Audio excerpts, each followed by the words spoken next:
Allahumma sholli wa sallim ala nabiyyina habibina Muhammadin sallallahu alaihi wasallam wa ala alihi washabihi asma'in amma ba'du. Semua yang kami hormati, ada Pak Rektor, Rektor Senior Pak Arsoyo, dan teman-teman direktur, dosen semua yang saya hormati.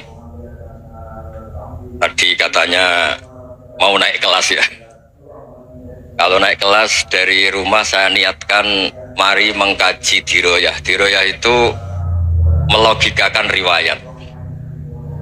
Jadi misalnya kita sering dengar Rasulullah SAW sering ngendikan kalian masuk surga itu bukan hanya berdasar amal, tapi berdasar anugerah Allah Subhanahu wa Ta'ala. Oke, kita sepakat amal kita, perilaku kita, ibadah kita andaikan dikompensasi dengan nikmat yang Allah berikan tentu tidak seimbang. Untuk membayar itu saja sudah lunas. Jadi Anda semua tidak berhak masuk apa? Surga. Hingga di beberapa riwayat dijelaskan ada orang yang 500 tahun ibadah nggak pernah maksiat. Ditanya sama Allah, kamu masuk surga karena apa? Karena ibadah saya ya Allah. Ya sudah, surga kamu 500 tahun saja karena ibadah kamu 500 tahun. Ini cerita umur-umur orang dulu. Ya Allah, katanya surga engkau ini selamanya. Ya kalau yang selamanya itu rahmatku. Kalau amal kamu terbatas ya surganya sesuai amal kamu ya terbatas. Ya sudah ya Allah, berarti masuk saya surga saya ini karena fadl engkau, karena anugerah engkau. Itu namanya apa? Diroyah. Diroyah itu satu kajian analisis di mana kita percaya riwayat, tapi kemudian punya logika, punya diroyah. Ini penting supaya tauhid kita ini kuat. Jadi dulu ada orang yang sangat cerdas, namanya Jubair bin Mut'im. Dia saking cerdasnya, juga kaya, juga tokoh, dikirim sebagai delegasi pembebasan Asra Badrin, tawanan Badar. Kemudian pas datang ke Masjid Nabawi, Nabi delalah pas baca Wattur wa kitabim mastur. Sampai pada titik Nabi baca Am khuliqu min ghairi syai'in am humul khaliqun. Apakah penciptaan yang sedemikian canggih itu dimulai tanpa perwujudan, tanpa sesuatu yang real, yang maujud? Orang itu langsung bersimpuh matur, ya Rasulullah saya Islam. Kada qalbi yatir, hampir hati saya, otak saya, pikiran saya itu terbang. Karena logika yang dibangun ateisme misalnya, kalau alam raya ini dimulai dari nihilisme, berarti logikanya apa? Al-adamu yakhluqu maujudan. Alam raya ini kan maujud, maujud itu ada. Kalau yang lebih dulu itu ketiadaan, berarti ketiadaan menjadi sebab kewujudan. Kalau dalam bahasa Arab itu al-adamu yakhluqu maujudan, sesuatu yang harusnya nggak jadi faktor karena ketiadaan menjadi faktor sesuatu yang nyata. Itu kan nggak masuk akal.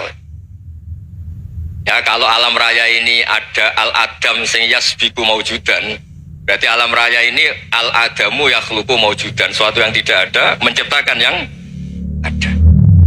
Dengan logika itu terus kita ngaji, diajari sama guru-guru kita, sifat dasar Allah itu maujud. Allahu maujudun qadimun. Terus masuk.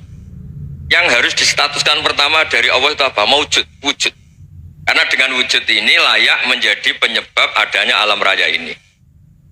Sehingga ketika kita menolak faham nihilisme atau ateisme, faham tanpa Tuhan, tanpa pencipta awal, kita punya diroyah bahwa tidak mungkin ketiadaan ini menjadi sebab perwujudan alam raya. Itu am khuliqu min ghairi syai'in. Masa alam raya ini diciptakan tanpa sebab yang nyata, yaitu wajibil wujud. Siapa itu? Allah Subhanahu wa Ta'ala. Begitu juga menyangkut sholawat. Orang boleh beda pendapat tentang redaksi sholawat. Ada Allahumma sholli ala Muhammad, ala Sayyidina Muhammad, Nabi Muhammad. Monggo lah, masalah redaksi saja. Tapi setelah dianalisis, Nabi itu Pak Rektor jadi Nabi setelah Nabi Isa saking dihormatinya sampai dituhankan. Juga jadi Nabi yang ada cerita masih hangat, orang Yahudi itu bunuh Nabi. Jadi yang satu mendudukkan Nabi sedemikian tinggi sampai kayak Tuhan, yang satu menjatuhkan Nabi sedemikian rendah sampai dibunuh. Kayak apa susahnya jadi Nabi Muhammad SAW. Kemudian dengan gampang hadatin agama ini bikin syariat yang bernama sholawat. Redaksinya monggo lah sesuai tradisi masing-masing. Allahumma sholli ala Muhammad, Allahumma sholli ala Sayyidina Muhammad, ala Nabiyina Muhammad, monggo lah. Tapi yang jelas redaksi ini kalau di diroyah dikaji, Allahumma itu Tuhan, Tuhan itu pemberi. Wa Muhammadun wa in jalla qadruh abdun min ibadi. Muhammad apapun tinggi derajatnya tetap berstatus hamba. Sehingga agama ini terjaga oleh sihotus sholawat. Agama ini terjaga oleh redaksi sholawat. Yaitu Allah tetap pemberi sebagai Tuhan yang enggak tersaingi, la syarikalah. Rasulullah Muhammad wa in jalla qadruh, apapun prestasinya, bisa mi'raj, bisa apa saja, tetap seorang hamba yang butuh muhtajun ila rahmatih. Jika redaksi Allahumma sholli ala Muhammad ini mengukuhkan yang Tuhan tetap Tuhan, hamba pilihan tetap hamba pilihan. Tentu dengan redaksi ini kemudian kita mendudukkan Nabi benar-benar posisi terhormat. Yaitu orang yang paling berhak dapat askat tahiyat, mendapat penghormatan Allah paling tinggi, yaitu Rasulullah Muhammad SAW. Dan itu diulang-ulang oleh Allah. Subhanalladzi asra bi abdi. Status hamba ini diulang. Lagi-lagi ini bernama diroyah. Bernama apa? Contoh ketiga misalnya fihi ayatum bayinatum maqamu Ibrahim. Dulu orang Yahudi itu ada diskusi masif. Syaratnya Nabi itu mbah-mbahnya harus Nabi, harus keturunan Nabi. Kemudian semua Nabi rata-rata di Palestina, di Syam. Lalu Muhammadnya asal-usulnya dari mana? Tahu-tahu orang Arab kok Nabi, padahal orang Arab itu dulu jahiliyah. Alhasil terus diceritakan bukti Muhammad ini turunan Ibrahim adalah ada jejak kaki Nabi wa Ibrahim di dekat apa? Ka'bah. Fihi ayatum bayinatum maqamu Ibrahim. Kalau Nabi Ibrahim pernah di Mekah, artinya beliau pernah meninggalkan turunan yang di Mekah. Itu bernama Nabiuna Muhammadun sallallahu alaihi wasallam. Itu disebut fihi ayatum bayinatum maqamu Ibrahim. Nah, itu namanya diroyah. Diroyah itu satu perilaku keseharian kita beragama, kemudian tahu logikanya. Yang keempat misalnya, mangkana yu'minu billahi wal yaumil akhir falyukrim apa? Jahro. Orang yang iman karena Allah dan Rasul maka memuliakan tetangganya. Andaikan pakai hukum sosial, tentu kalau tetangga kita baik, kita baik. Kalau kurang baik, kok kurang penggawean kan gitu. Tapi dulu itu pernah ada seorang ulama itu dibully ya, dikerjain sama anak muda tetangganya. Pak Kiai datang ke rumah saya, orang ini datang. Kemudian setelah di rumahnya, saya tidak jadi butuh sama Pak Kiai, silahkan pulang. Itu Kiainya senyum menikmati. Dan itu terulang 3 kali. Dibully seperti itu, dikerjain terulang 3 kali. Lalu tetap Kiainya tuh asik, seneng sekali. Lama-lama pun dia ini tanya, kenapa engkau tidak tersinggung? Padahal saya kerjain sampai 3 kali, tak undang, terus tak suruh pulang, tak undang, tak suruh pulang. Kata Kiai tadi, yang memerintahkan baik sama tetangga itu Allah. Jadi saya nikmati ketika bisa baik sama Anda. Tidak ada urusannya dengan perilaku Anda yang menolak saya. Nah itu terus kita tahu, memang motifnya kita baik sama tetangga karena iman sama Allah dan Rasul, bukan hukum kompensasi sosial. Jadi kalau mau diteruskan Pak Rektor, saya ngajar di sini ya karena perintah Allah itu orang alim harus ngajar, bukan karena perintah Rektor. Kalau diteruskan, ya saya mohon juga gitu para dosen, para karyawan di sini, kalau nggak khianat dengan UI itu karena takut sama Allah, jangan takut sama Rektor. Kalau Anda baik juga karena Allah, jangan baik karena apa? Rektor. Bagaimanapun ya semua kita ini makhluk. Makhluk itu la yadurru wa la yanfa. Begitu juga melihat Indonesia. Melihat saya ini kan ikut di UI itu lama sekali, ikut sama Profesor Zaini dari Profesor Zaini nulis tafsir. Mungkin Pak Hersoyo tahu banyak, dulu Pak Lutfi ya tahu banyak. Tapi saya memang nggak pernah terbuka karena ya memang nggak ingin sebenarnya. Kondisi ini kondisi darurat. Sehingga saya tahu cara berpikir Profesor Zaini, ya tahu komitmen beliau pada UI. Dan pendiri UI memang ya banyak yang dari tokoh NU, Muhammadiyah, dari tokoh-tokoh ormas yang lain memang didirikan banyak orang. Hingga UI memang nggak milik ormas apa tertentu. Dari satu sisi memang baik, nggak dikuasai ormas tertentu, tapi nanti kalau keterusan ya nggak berbentuk. Ya sudahlah dikelola saja, sambil jelas, sambil kadang nggak jelas, yang penting ikhlas tadi. Karena kalau terlalu asobia itu jadi repot. kita ini yang nekuni fikih itu tahu kalau udah kuno itu madhabnya Hanafi, kuno itu madhabnya Syafi'i.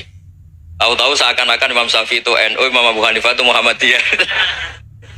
Padahal ini orang-orang yang sebelum NU dan apa? Muhammadiyah. Jadi kalau kita yang nekuni ilmu itu biasa saja dengan perbedaan. Tapi kalau orang-orang yang nggak siap dengan perbedaan itu sampai Allah disifati Ta'ala itu tidak terima. Padahal Ta'ala itu maknanya Maha Luhur, yang Maha Agung. Jadi ada seorang kiai kebetulan pidato pertama Pak Rektor. Assalamualaikum warahmatullahi ta'ala wabarakatuh. Mubalik kedua ini nggak terima karena itu dianggap bid'ah ada Ta'ala. Hanya dia bilang Assalamualaikum warahmatullahi ta'ala wabarakatuh. Itu saking asobiahnya itu Allah ditambahi Ta'ala itu tidak terima. Padahal Ta'ala itu maknanya Maha Agung.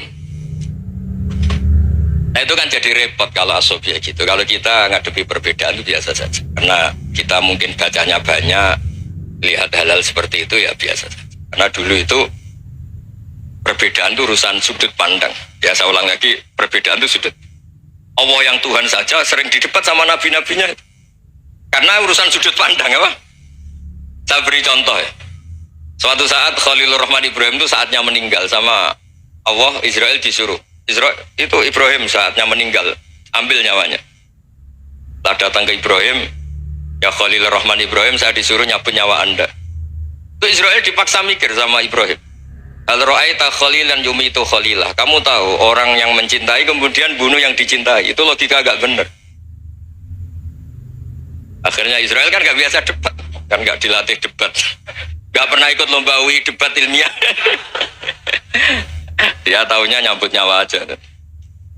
Kembali ke Allah. Ya Allah, kata Ibrahim, hal ra'aita khalilan yumitu khalilah. Masa kekasih bunuh yang dicintai ya. Tapi kata Allah santai. Bilang ke Ibrahim, hal ra'aita habiban yakrahu ayyalqa habibah. Masa katanya dia cinta saya, kemudian ketemu saya tidak berani. Israel mater lagi. Logikanya gini Ibrahim, masa yang dicintai sama yang ketemu yang dicintai gak berani ya udah ketemu aja. Katanya yang meninggal itu. Artinya kamu bisa saja GR tidak mati-mati karena merasa dicintai, atau ingin mati karena mencintai. Nah maksud saya dalam hal-hal seperti ini orang UI pasti gak jelas. Katanya cinta Allah suruh mati ya gak mau. Gak jelas kan. Dibilang gak cinta juga gak mau. Tapi dibilang cinta kalau ukurannya mati juga gak mau. Nah, tapi dalam banyak hal gak jelas itu penting Pak Rektor. Penting sekali. Buatan guyon. Saya beri contoh sekian ilmiah, gak jelas itu penting. Rasulullah SAW itu dalam banyak hal itu disuruh Allah, memang disuruh supaya ngambil sikap seperti itu. Karena Allah itu punya otoritas penuh untuk bikin orang itu baik atau tidak baik. Wahsy itu yang membunuh Sayyid Hamzah, orang paling dicintai Nabi, di antara yang dicintai Nabi. Qatalahu Wahsyun, dibunuh oleh Wahsy. Nabi secara basarnya itu gak suka sama Wahsy. Sampai cara lahir ya ingin, corong Jawa ingin masuk nol. Tapi apa kata Allah? Laisa laka minal amri syai'un aw yatuba alaihim aw yu'adzibah. Itu tidak wilayah kamu Muhammad. Malah Wahsy dikasih tobat sama Allah. Khalid bin Walid, itu perang Uhud kalah itu karena ide brilian Khalid bin Walid. Pas itu masih panglima kafir. Itu pura-pura kalah, ghanimah dilepas, sahabat turun, pasukannya naik, walhasil orang Islam kalah. Khalid bin Walid akhirnya juga masuk Islam. Orang yang secara basariah Nabi itu gak siap. Kebalikannya juga ada. Sa'labah itu orang sampai dapat gelar Hamamatul Masjid. Ini pas ngaji mesti ingat salam. Dia di masjid terus. Setiap habis salam tuh lari karena istrinya nyuwun sewu masih berpakaian yang tidak pantas. Kenapa engkau terburu-buru pulang? Pakaian yang dipakai istri saya sekarang saya pakai. Ya pakaian sarung itu kayak Pak Rektor kan fleksibel. Ini khusus mau Ramadan, tidak akan sarungan terus, gak usah khawatir. Jadi ini tadi sudah perjanjian. Saya yang kiai celananan, beliau yang rektor pakai sarung. Jadi iya. Supaya itu barter madhab. Tapi hanya sekali ini aja, bukan. Jadi jangan diharapkan ini jadi tontonan terus-menerus. Dan ini barter madhab. Saya sama Profesor Kores juga sering gitu. Saya pakai sarung yang dihadiahi beliau pakai sarung yang dihadiahi saya. Memang itu tradisi Islam. Tahadau tahabu, kamu saling memberi hadiah maka kamu saling mencintai. Bukan riswah, bukan riswah. Walhasil terus Sa'labah ini mbok saya didoakan Nabi supaya saya kaya, supaya tidak sering ganti-ganti pakaian seperti ini sama istri saya. Jangan-jangan kamu miskin itu lebih baik. Ngotot minta didoakan. Didoain Nabi kaya terus lama-lama ninggal sholat, ninggal jamaah. Itu Allah belum tersinggung. Yang mulai Allah tersinggung itu kan saya sering fatwa di mana-mana, sering memberi saran. Mumpung kamu miskin itu sering sedekah, karena kalau sudah kaya itu tidak bisa. Saya memberi analogi gini. Kalau saya masih santri miskin, punya uang 100.000, diminta guru saya 50 tak kasihkan, padahal itu 50%. Punya 2 kambing kurus, diminta guru saya 1 pasti tak kasihkan, padahal itu 50%. Jadi kalau punya sapi Brahman atau sapi limusin yang harganya itu 100 juta, punya 2, diminta 1 boleh enggak? Enggak boleh. Saya punya motor butut 2, diminta teman saya 1 boleh, tapi kalau Davidson Harley itu enggak boleh itu. Nah, walhasil itu kalau kita miskin, misalnya kita zaman kuliah atau zaman mondok atau zaman apa saja, punya uang 100.000, narik temannya sampai 50.000 kan biasa. Tapi setelah 1 miliar, berani nggak kamu kasihkan 500 juta? Sama-sama 50% ya? Enggak kan? Nah Sa'labah gitu, ketika zakat masih per 40 kambing 1 kambing itu sebenarnya kan masih ringan. 40, 82. Kambingnya itu sudah mabenal jabalen. Barang dihitung zakat karena sudah ribuan, jumlahnya sampai 400 kambing. Banyak lah pokoknya. Terus kata Sa'labah, ini pemerasan. Karena jumlahnya besar. Allah tersinggung karena nabinya dianggap narik zakat itu dianggap khorat, dianggap pemeras. Allah tersinggung, kemudian fa'aqobahum nifaqon fi qulubihim ila yaumil. Dia ditetir munafik. Semenjak itu terus tadi kembali gak jelas tadi. Barkohnya gak jelas itu menjadi orang tuh bijak. Ini sekarang nakal, jangan-jangan nanti jadi orang baik. Yang sekarang baik, jangan-jangan suatu saat jadi tidak baik. Semua orang introspeksi. Gak ada jaminan kalau kita sekarang baik akan baik terus. Gak ada jaminan kalau kita sekarang buruk akan buruk terus. Sehingga terus banyak kiai-kiai bijak itu memang lahirnya gak tegas. Tapi gak tegas itu yang menjadikan bijak. Karena sama-sama mungkin. Itu yang disebut laisa laka minal amri syai'un aw yatuba alaihim wa yu'adzibum. Itu tidak wilayah kamu. Ketika Allah mengomentari orang munafik juga wa yu'adzibal munafiqina insya'a aw yatub. Bisa saja ada yang disiksa, bisa saja ada yang dikasih tobat. Karena pola yang kita analisis itu semuanya menurut kita. Bukan menurut kemaslahatan orang apa?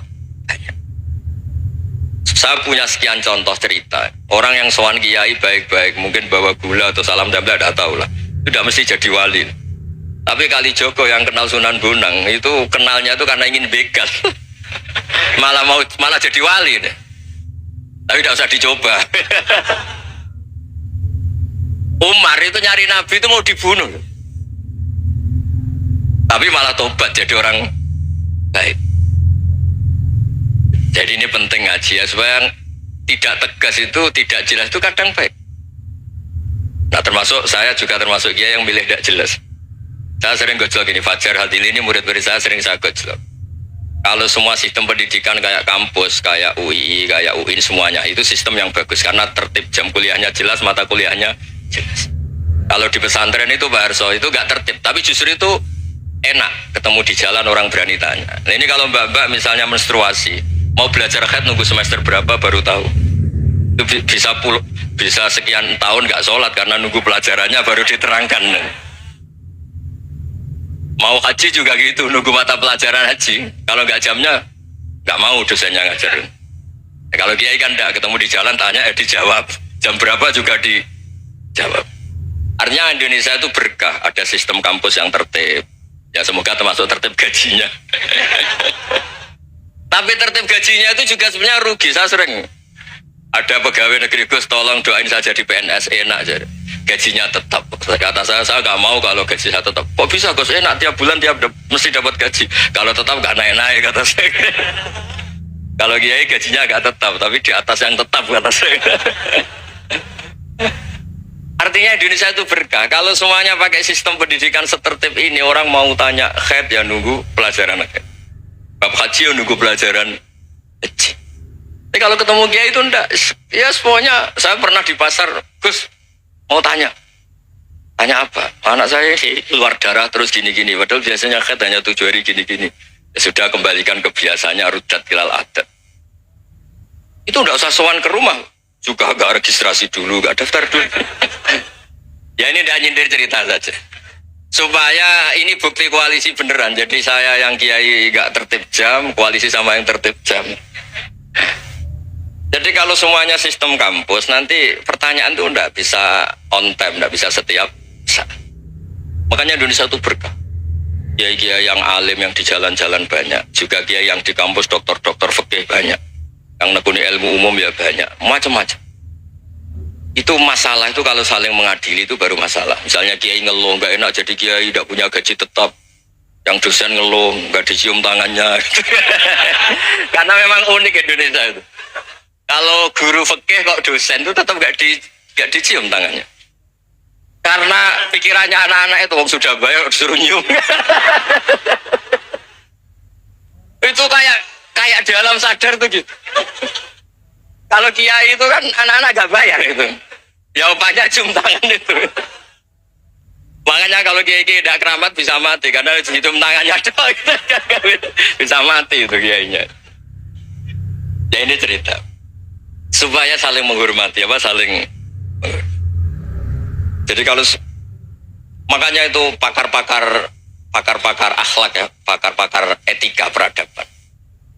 Itu tertampar betul ketika Nabi urusan ilmu itu mengabaikan itu. Kalau sudah urusan ilmu, misalnya begini, ada urusan ilmu, ada mbak-mbak cantik atau ibu-ibu cantik. Itu dalam Islam itu diajarkan jangan sopan-sopan banget. Kata Nabi. Karena kekuatan ilmu itu di atas kekuatan akhlak, di atas kekuatan adab. Ya nisa an-nabi lastunna ka ahadim minan nisa. Ini taqaitunna fala takhdu'na bil qaul. Fa yatma alladzi fi qalbihi maradun. Dan ada bapak cantik, menarik, kemudian sopan misalnya sama Pak Fajarin sama dosen-dosen. Monggo binara. Wah itu bahaya pikirannya kemana-mana itu. Orang yang imannya pas-pasan, wih berarti mau.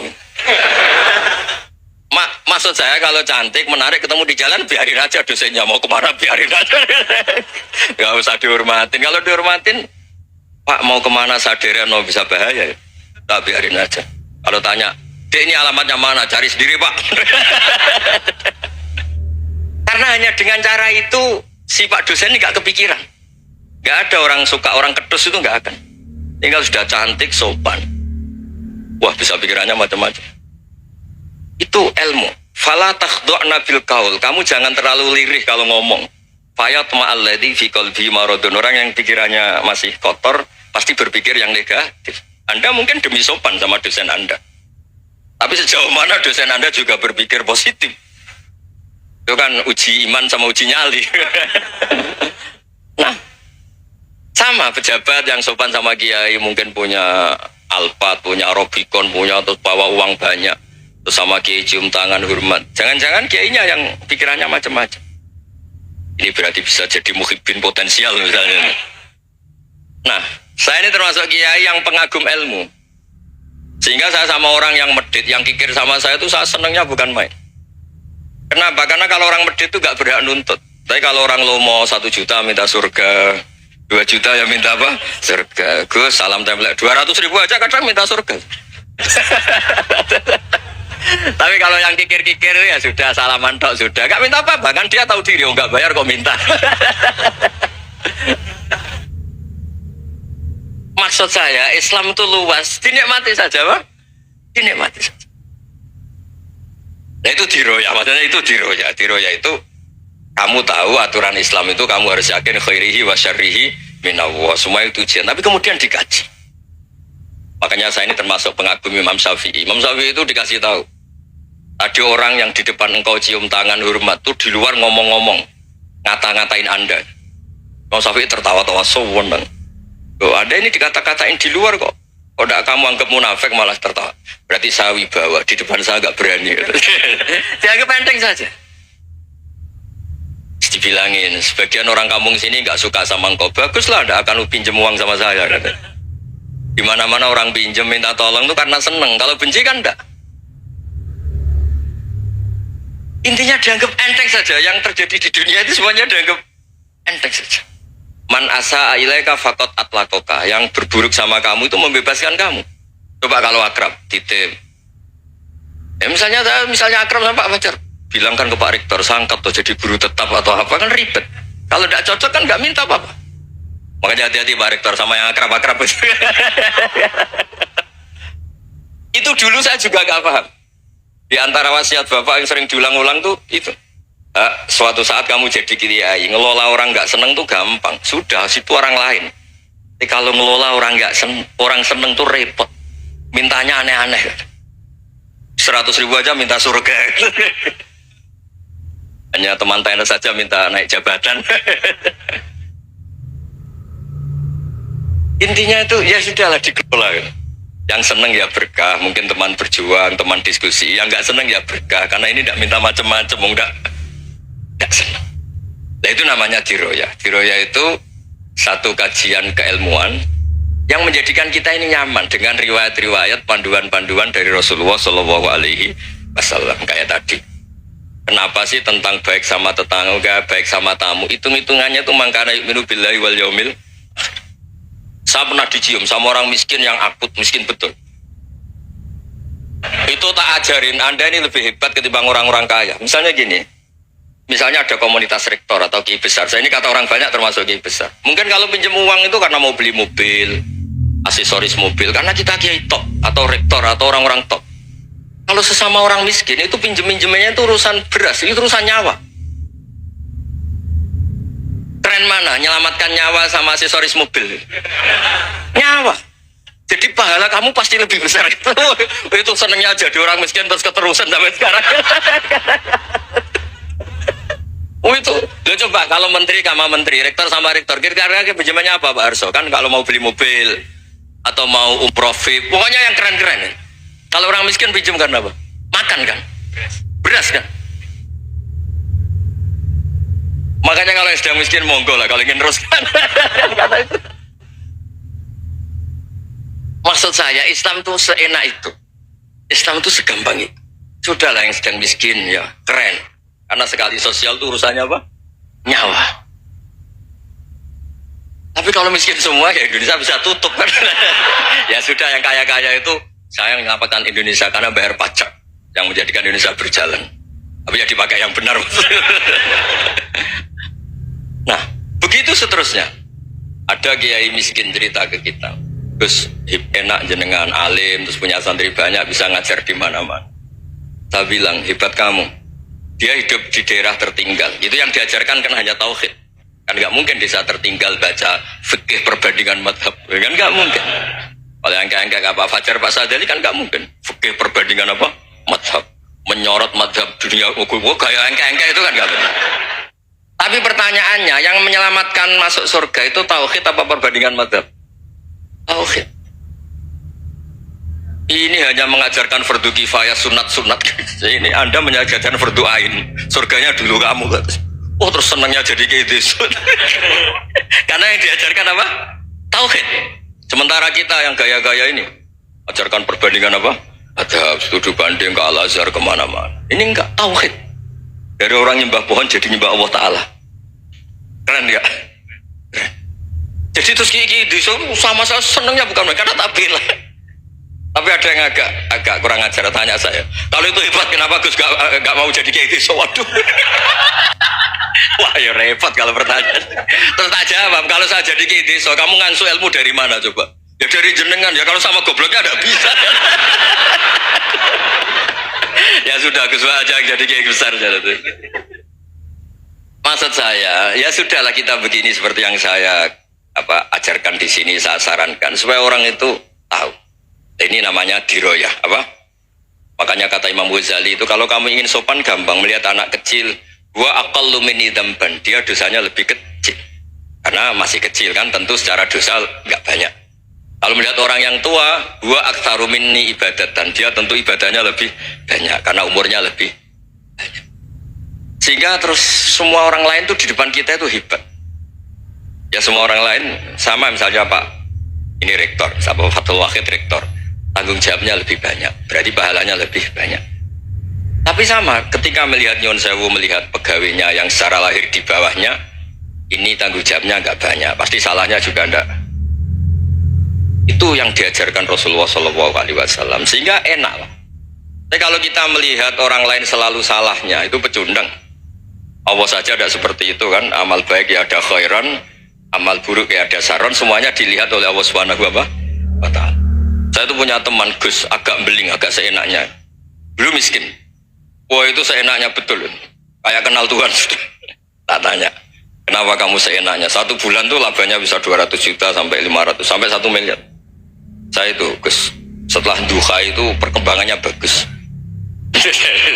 Salat duha itu.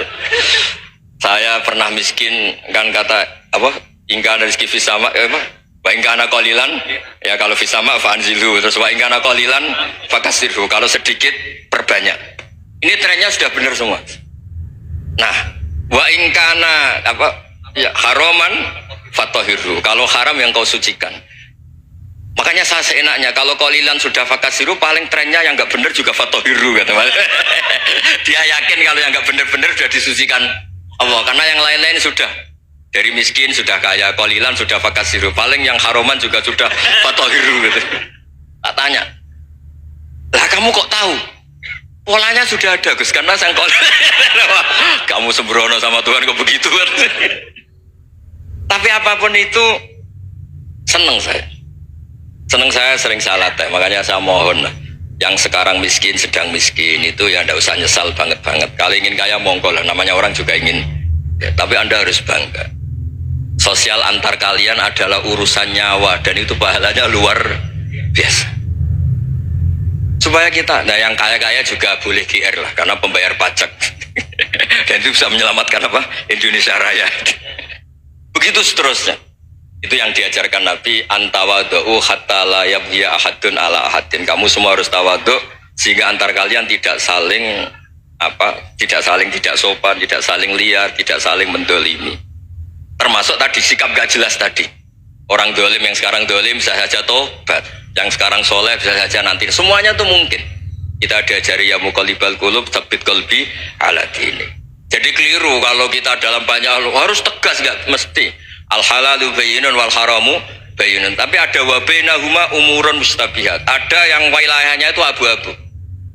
Misalnya ada perempuan cantik, misalnya contoh paling gampang. Kalau kamu ajari secara serius, kamu bisa aja tergoda jadi fitnah. Tapi kalau orang soleh gak berani ngajarin, kemudian digunakan orang fasik, malah menjadi orang nakal, kita juga tanggung jawab. Kamu mau tegas gimana? Wilayahnya sama-sama mungkin. Wilayahnya sama-sama mungkin. Yang dekat pejabat mungkin terkontaminasi KKN. Tapi kalau pejabat gak dekati orang soleh, punya perilaku yang gak soleh, yang repot juga Indonesia kan. Nah hal-hal seperti itu kita tidak perlu ngambil sikap. Maksudnya nggak usah ngambil sikap, ya kita buktikan kalau milih satu madhab, kita buktikan semuanya lebih baik, semuanya lebih bermanfaat, semuanya lebih berperadaban. Karena nggak bisa dihindari wabena humain. Termasuk nyuwun sewu, saya mohon maaf sama mulai Pak Harso, Pak Lutfi sampai Pak Fathul Wahid. Saya ini termasuk kiai yang nggak suka dekat sama orang-orang top. Bukan karena hasud. Memang konstitusi kiai harus gitu, la tamuddanna ainaika. Kenal orang lebih tinggi itu kan resiko. Misalnya saya kiai desa, mungkin punya keri tua sudah seneng, punya kijang tua sudah seneng. Gara-gara kenal Pak Wahid naik Kempri, waduh kok saya kalah itu. Kenal orang itu kan resiko. Mungkin dosen-dosen sini kalau kenal saya di Rembang juga resiko. Di sini gak ada cium tangan, biasa dosen, wah gak enak jadi dosen. Jadi memang harus dibatasin. Sekiranya mungkin orang terus, karena latamud dan nanawa ainaika ilham, kamu jangan sering melihat orang lain yang mungkin secara lahir dapat nikmat yang lebih tinggi dibanding Anda. Kalau kamu gak bisa ngelola hati Anda bisa hasut, Anda bisa dengki. Paling tidak Anda bisa ada syukur. Saya itu sering ditolani pejabat, juga sering melihat pejabat di TV-TV. Naik mobil aja ada yang naikkan. Bahkan kalau wudhu itu anduk aja ada yang bawa. Itu kalau yang gak kuat, wih naik jadi pejabat. Ya makanya terus konstitusi kiai itu mengatur, sudahlah mata kamu itu kamu batasin. Jangan melihat sesuatu yang potensi ya, potensi menjadikan Anda tidak apa syukur. Jadi saya mohon, ini memang konstitusi saya sebagai kiai, jadi saya, tapi di hati saya tetap akrab. Saya doakan semua untuk UI, untuk semua orang Indonesia kita doakan. Kita ingin semuanya tambah baik, tambah baik. Oke, ngoten mawon. Assalamualaikum warahmatullahi wabarakatuh.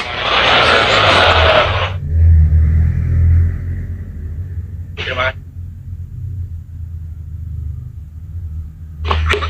Sama.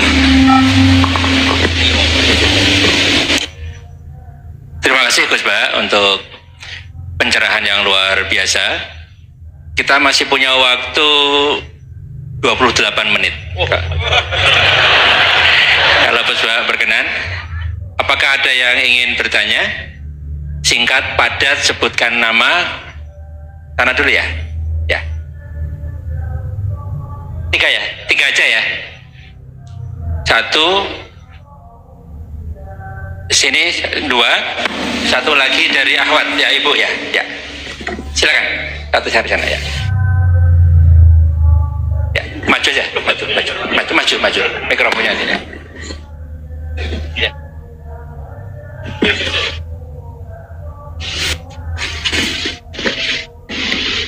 Bismillahirrahmanirrahim. Assalamualaikum warahmatullahi wabarakatuh. Waalaikumsalam. Perkenalkan Gus Baha, nama saya Boyi, mungkin agak beda dengan pada umumnya. Saya bukan dari kalangan santri, tapi ketika mendengar ceramah Gus Baha pada awal-awal saya kuliah itu merasa kok kayak sebelumnya kenapa tidak masuk santri aja gitu. Karena ternyata toh yang diajarkan juga banyak dasar-dasarnya atau prinsip-prinsipnya yang sama dari jalur berpikir dan lain sebagainya. Yang ingin saya tanyakan di sini adalah ketika Gus Baha menyampaikan tentang diroyah, mungkin singkat saja Gus, apakah diroyah ini alat atau ilmu universal yang bisa digunakan ketika berdialog dengan orang-orang yang mengatakan itu kan kaidah kalian gitu, itu kan kaidahmu, ada hal-hal yang memang tidak bisa dipersamakan atau tidak bisa digeneralisir, ya mungkin seperti itu Gus. Dan juga yang terakhir, kalau boleh saya izin bersalaman, boleh Gus? Kesempatan. Oke. Assalamualaikum warahmatullahi wabarakatuh.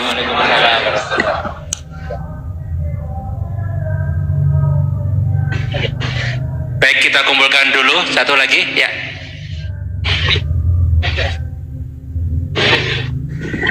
Cek. Bismillahirrahmanirrahim. Assalamualaikum warahmatullahi wabarakatuh. Ya, perkenalkan saya Taufik Satrio, biasa dipanggil Tosa. Ya. Ya. Singkatan. Baik, langsung saja mungkin untuk pertanyaannya. Di Yaumil Akhir nanti kan ada yang namanya Yaumil Mizan, itu pertimbangan gitu kan. Nah, itu bagaimana kalau timbangannya itu sama, artinya seimbang. Nah, apakah itu nanti akan berada di tengah-tengah antara surga dan neraka atau seperti apa? Kemudian yang kedua itu terkait dengan perbuatan buruk ke orang lain. Ketika kita berbuat buruk ke orang lain itu kan kita istilahnya zalim kepada orang lain. Tapi di lain sisi itu secara zahir kan seperti itu. Tapi di lain sisi di akhirat itu kan kalau secara pahala kita itu membantu orang lain mendapatkan pahala.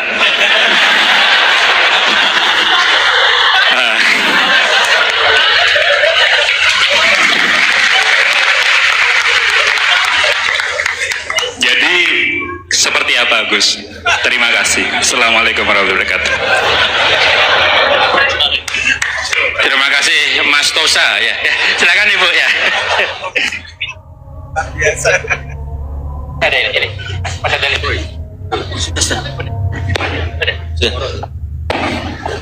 Assalamualaikum warahmatullahi wabarakatuh. Perkenalkan saya Nazrullah Hasanah. Mau bertanya, apakah perbedaan NU sama Muhammadiyah?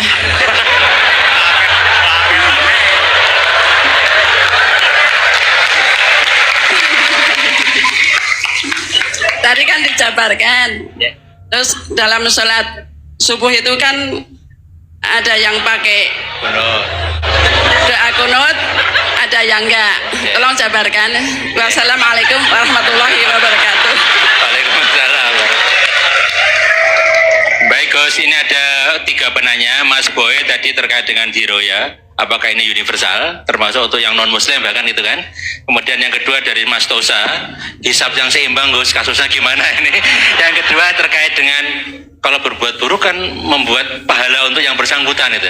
Seperti orang puasa dikasih minum gitu kan ya. Ya. Terus kemudian puasana ini beda antara NU dan MU, kira-kira itu ya. Silakan saja.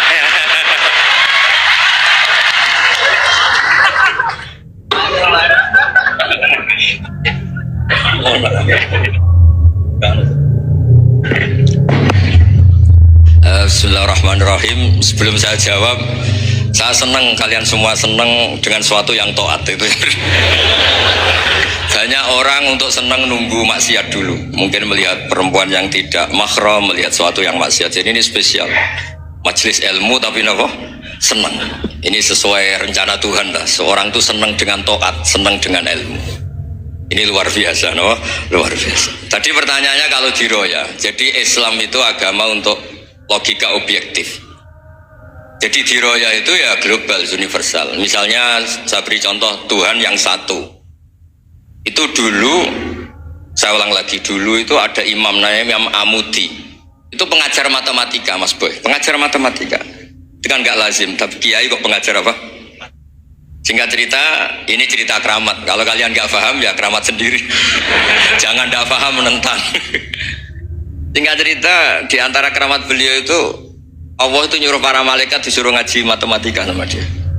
Ngaji tauhid, tapi disebut sama Allah ngaji matematika. Ternyata apa? Cara ngajarkan gini. Misalnya ngajarkan diterang titik. Angka 2, 3 sampai 1 miliar 1 triliun. Nisbatus naini ila ma la nihayatalah. Itu nisbatul fard asli. Angka itu entah 2, entah 3, entah 1 miliar, semuanya dibanding angka 1 itu namanya cabang. Tetap yang al aslu itu angka 1. Itu otak siapapun itu akan ikrar dengan logika tadi. Bukan kita Muslim. Semuanya akan tahu angka berapapun jumlahnya, tetap asal usulnya angka 1. Terus dia gambar, ya gambar apa saja, gambar masjid, apa gambar sapi atau gambar apa saja, dimulai 1 titik. Gambar ruwet maupun gak ruwet tetap saja dimulai 1 titik. Nuktotul wujud. Jika kalau zaman saya ngaji, Pak Rektor ngaji dulu diterangkan semua makna Quran ada di Fatihah, Fatihah ada di Bismillah ya, Bismillah itu ada di titiknya, titiknya bak. Nah kenapa ini hebatnya Quran? Kenapa dimulai dari 1 titik? Untuk maklumatkan semua alam raya ini dimulai dari 1 titik, yaitu wujud Allah.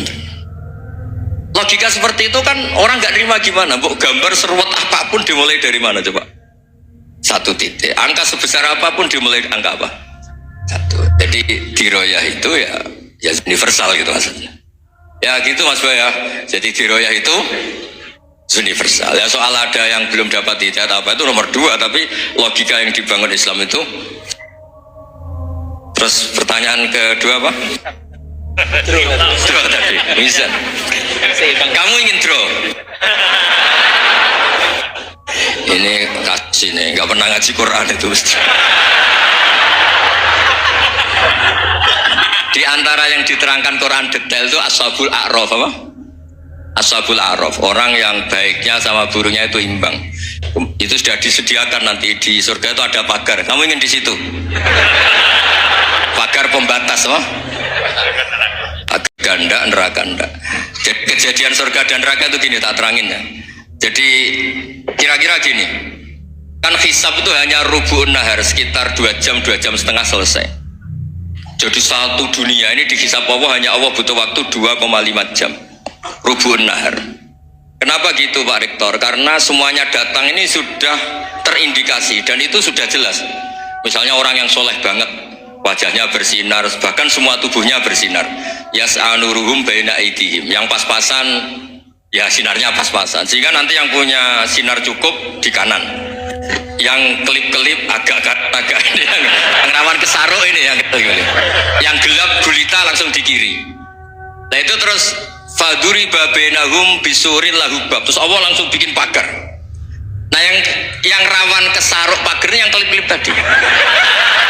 Yang temangsang ini. Karena yang jelas hitam di kiri, yang jelas putih kanan. Yang abu-abu ini sama malaikat digaruk saja. Nah, terus temangsang di Araf itu. Nah, terus setelah dipagar ini dia punya kegiatan. Kalau melihat neraka bilang Rabbana srif anna adzab jahannam. Kalau melihat surga, ya Allah, ma kuntu asqa khalqik. Saya ini hamba Engkau yang tidak paling sial dan Kau Maha Rahman. Tolong saya jangan dihadapkan ke neraka lagi. Karena itu menyiksa. Sabar. Wa akhraqaka. Ya, ketika melihat neraka itu dia komentar, ya Allah, neraka ini begitu merusak wajah saya. Hawa panasnya itu sudah menghancurkan semua, baunya juga agak enak. Saya minta saya dihadapkan ke surga bersama Allah. Tapi kamu tidak minta lagi kan? Tidak, saya hanya minta itu tok gitu. Nah ini saya pandu, kalau kamu ngalami tak pandu. Kalau kamu ngalami tak pandu. Sama Allah terus diberi janji supaya tidak minta yang lain. Tidak, saya tidak akan minta lagi. Terus melihat surga. Nah, di surga melihat orang kayak gitu kan, di surga nanti kalian kan hura-hura semua. Wah, istri yang di dunia kurang cantik, rewel, yang di surga itu istrinya cantik semua, gak rewel semua. Gak minta belanja, cantiknya ada usah kesalahan, pokoknya top lah. Terus dia melihat tersiksa, orang Jawa ngiler. Weh, masa ngelihat dok? Akhirnya ya lama-lama berani ngajukan, ya Allah masa ngelihat dok? Gitu. Dikasih masuk gitu. Ya terus, tapi kamu kan janji tidak minta lagi. Ya terus ngerayu-ngerayu Tuhan lagi. Akhirnya walhasil nanti kalau betul-betul A'raf itu nasibnya akhirnya masuk surga. Tapi tadi digarap dulu lah, dikerjain dulu. Itu lama sekali perjalanannya, memang lama sekali. Nah soal orang membunuh itu apa contohnya tadi? Berbuat buruk sama orang lain, ya apapun lah. Berbuat buruk sama orang lain itu kalau faktanya nanti tobat, Allah yang bisa ngelola itu. Makanya Nabi pernah senyum-senyum, pernah tertawa-tawa. Sungguh ketika Allah menghendaki rahmatnya itu semuanya indah. Yaqtulul qatil fayatubu hadza. Jadi ada orang yang saya membunuh, terus dia tobat serius, kemudian al-maqtul yang dibunuh ini masuk surga karena madlum, qatilnya karena tobat serius juga masuk surga. Ya begitu juga di kedoliman-kedoliman yang lain. Jadi ya makanya tobat itu penting sekali. Ya taruh saja begini yang terkenal ya, contoh Wahsy itu jelas di surga karena syahid dibunuh Wahsy. Apa Hamzah ini jelas di surga karena matul syahidan, dibunuh secara syahid oleh Wahsy. Tapi karena Wahsy tobatnya serius, nanti juga di surga. Begitu juga keburukan-keburukan yang lain. Jadi tobat ini misalnya ada orang hartanya dicuri.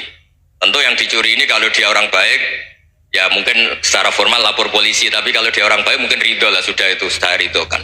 Berkahnya ridho, dia menjadi orang baik karena ridho diuji Allah, hartanya apa? Dicuri. Kemudian yang mencuri tobat, entah harta itu dikembalikan, entah dikasihkan masjid sebagai amalnya yang dicuri, entah apa-apa, Allah ngasih tobat orang ini. Kemudian sama-sama jadi orang baik, kemudian sama-sama di surga. Makanya itu Nabi sampai senyum-senyum, betapa rahmatnya Allah tidak terbatas. Sama lagi, betapa rahmatnya Allah tidak terbatas. Bahkan qatil sama maktul bisa ngopi di surga bareng tadi itu. Karena ya tadi masyhur itu. Yang paling legenda dalam sejarah Islam kan, saya pernah membunuh orang yang sangat dicintai Rasulullah. Sebagai tobat saya akan membunuh orang yang paling dibenci Rasulullah. Singkat cerita, Wahsy ini menangi bunuh Musailamah al-Kadzdzab, orang yang ngaku-ngaku Nabi yang merusak tatanan apa? Islam. Apapun itulah, cerita-cerita apapun itu. Makanya saya sering cerita, kalau preman pasar itu tobat, bu, jangan nyapu masjid. Tobatnya tetap di pasar. Yang dulu pasar gak aman karena dia, sekarang aman karena dia. Jangan tobat terus nyapu di pasar, pasar diganti suksesennya pengganti. Itu nggak fair apa? Jadi kalau tobat itu harus seimbang dengan zaman salahnya. Zaman apa? Kayak Umar. Ketika dia kafir itu orang Islam dibikin takut. Terus ketika dia Islam, gantian orang kafir dibikin takut. Pertama dia Islam langsung marahnya Abu Jahal pulang. Awas kalau ganggu Rasulullah, ngadepin saya. Itu fair. Apa? Fair. Jangan tobatnya bikin orang takut, lah tobat ke masjid nyapu. Yang di pasar diganti penggantinya tetap gaduh. Gak boleh. Harusnya kalau lama bikin pasar takut, ya sekarang lama bikin pasar apa? Aman. Itu tobat yang apa? Seimbang. Ya kira-kira gitu ya. Nanti tak pandu kalau sudah di arah. Yang ketiga NU sama MU. Satu itu beda seragamnya dan logonya.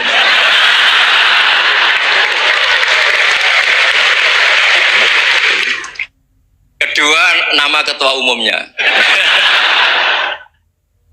ketika tanggal acara besarnya. Muktamar Muhammadiyah dan NU itu beda.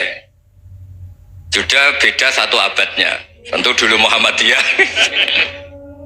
Tapi begini ya, perbedaan itu nggak bisa dihindari karena tadi ada sudut pandang apa? Ada sudut pandang itu tidak bisa dihindari. Ini cerita yang nyata ya. Saya ulang lagi, senyata-nyatanya.